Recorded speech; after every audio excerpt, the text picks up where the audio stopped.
Good morning, AIPAC. Good morning. What an honor.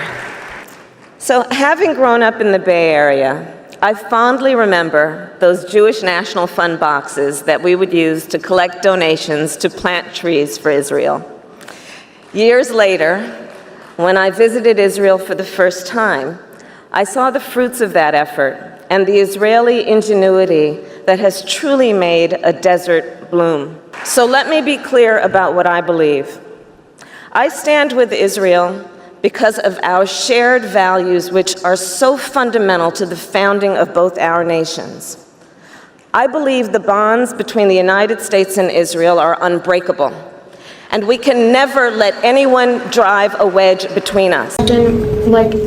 Protests and demonstrations in astronomical numbers standing with Palestine, but then just a few days ago there were funds allocated to continue backing Israel, which hurts my heart because it's an ethnic genocide and the displacement of people, the same that happened in America, and I'm sure you're aware of this. And I bring this up also because of the issue of how Americans are struggling because of lack of health care, public health care, lack of affordable housing, and all this money ends up going to in funding Israel and backing Saudi Arabia and whatnot. And I think that the people have spoken very often in what they do need, and I feel like there's a lack of listening, and I just feel like I need to bring this up because it affects my life and people I really care about's lives, and this is just something I had to bring up.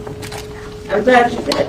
I'm glad you did. And again, this is about the fact that your voice, your perspective, your experience, your truth should not be suppressed. Madam Vice President, Israel bombed the densely populated Jabalia refugee camp in northern Gaza for the second time in 2 days yesterday.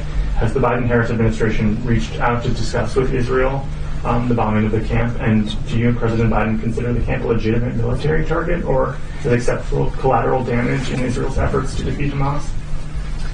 So let me start with this. I have seen, as you have, I'm sure, the images, the photographs of the loss of civilian life in Gaza, and it is heartbreaking. The injury and death to children.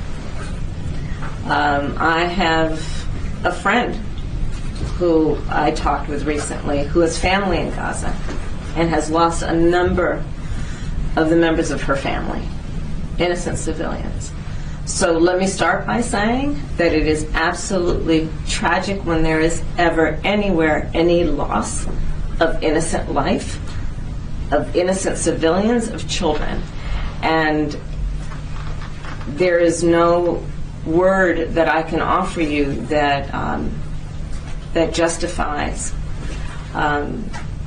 any other feeling in terms of the loss of that life. It's tragic.